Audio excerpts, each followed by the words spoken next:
Assalamualaikum warahmatullahi wabarakatuh. Perkenalkan, nama saya Nurli Faiz. Jabatan saya analis bimbingan pelayanan dan konsultasi di UPT Asrama Haji Makassar. Saya adalah peserta Lacar CPNS tahun 2022 Angkatan 2 Kelompok 3 di Balai Diklat Keagamaan Makassar. Kali ini saya akan memaparkan tugas individu resume manajemen ASN.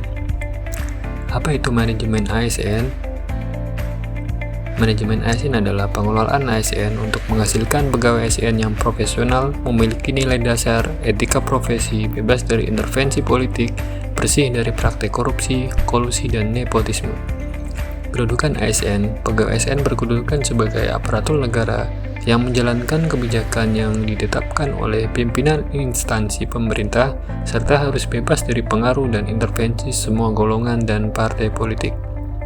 Peran pegawai ASN, perencana, pelaksana, dan pengawas penyelenggaraan tugas umum pemerintahan dan pembangunan nasional melalui pelaksanaan kebijakan dan pelayanan publik yang profesional, bebas dari intervensi politik, serta bersih dari praktek korupsi, kolusi, dan nepotisme. Pegawai ASN berfungsi sebagai berikut. 1. Pelaksana kebijakan publik. 2. Pelayan publik. 3. Perekat dan pemersatu bangsa. Selanjutnya, pegawai ASN bertugas 1. Melaksanakan kebijakan yang dibuat oleh pejabat pembina kepegawaian sesuai dengan ketentuan peraturan perundang-undangan.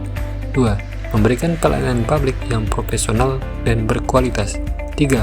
Mempererat persatuan dan kesatuan Negara Kesatuan Republik Indonesia. Hak PNS dan P3K. Hak adalah suatu kewenangan atau kekuasaan yang diberikan oleh hukum, suatu kepentingan yang dilindungi oleh hukum, baik pribadi maupun umum. PNS berhak memperoleh 1. Gaji, tunjangan, dan fasilitas. 2. Cuti. 3. Jaminan pensiun dan jaminan hari tua. 4. Perlindungan. 5. Pengembangan kompetensi. Sedangkan P3K berhak memperoleh 1. Gaji dan tunjangan. 2. Cuti. 3. Perlindungan. 4. Pengembangan kompetensi. Kewajiban ASN. 1. Setia dan taat pada Pancasila, Undang-Undang Dasar Negara Republik Indonesia tahun 1945, NKRI, dan pemerintah yang sah. 2. Menjaga persatuan dan kesatuan bangsa. 3. Melaksanakan kebijakan yang dirumuskan pejabat pemerintah yang berwenang. 4. Mentaati ketentuan peraturan perundang-undangan. 5. Melaksanakan tugas kedinasan dengan penuh pengabdian, kejujuran, kesadaran, dan tanggung jawab. 6. Menunjukkan integritas dan keteladanan dalam sikap, perilaku, ucapan, dan tindakan kepada setiap orang, baik dalam maupun di luar kedinasan. 7. Menyimpan rahasia jabatan dan hanya dapat mengupakan rahasia jabatan sesuai dengan ketentuan peraturan perundang-undangan. 8. Bersedia ditempatkan di seluruh wilayah NKRI. Kode etik dan kode perilaku ASN. 1.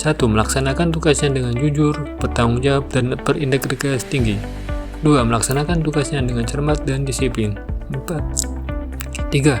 Melayani dengan sikap hormat, sopan, dan tanpa tekanan. 4. Melaksanakan tugasnya sesuai dengan ketentuan peraturan perundang-undangan. 5. Melaksanakan tugasnya sesuai dengan perintah atasan atau pejabat yang berwenang, sejauh tidak bertentangan dengan ketentuan perundang-undangan dan etika pemerintahan. 6. Menjalankan kerahasiaan yang menyangkut kebijakan negara. 7. Menggunakan kekayaan dan barang milik negara secara bertanggung jawab, efektif, dan efisien.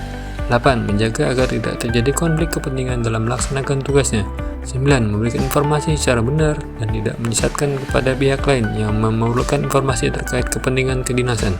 10. Tidak menyalahgunakan informasi antara negara, tugas, status kekuasaan, dan jabatannya untuk mendapat atau mencari keuntungan atau manfaat bagi diri sendiri atau orang lain. 11. Memegang teguh nilai dasar ASN dan selalu menjaga reputasi dan integritas ASN. 12. Melaksanakan ketentuan peraturan perundangan mengenai disiplin pegawai ASN. Sistem merit. Sistem merit adalah kebijakan dan manajemen ASN yang berdasarkan pada kualifikasi, kompetensi, dan kinerja secara adil dan wajar, dengan tanpa membedakan latar belakang politik, ras, warna kulit, agama, asal-usul, jenis kelamin, status pernikahan, umur, atau kondisi kesehatan.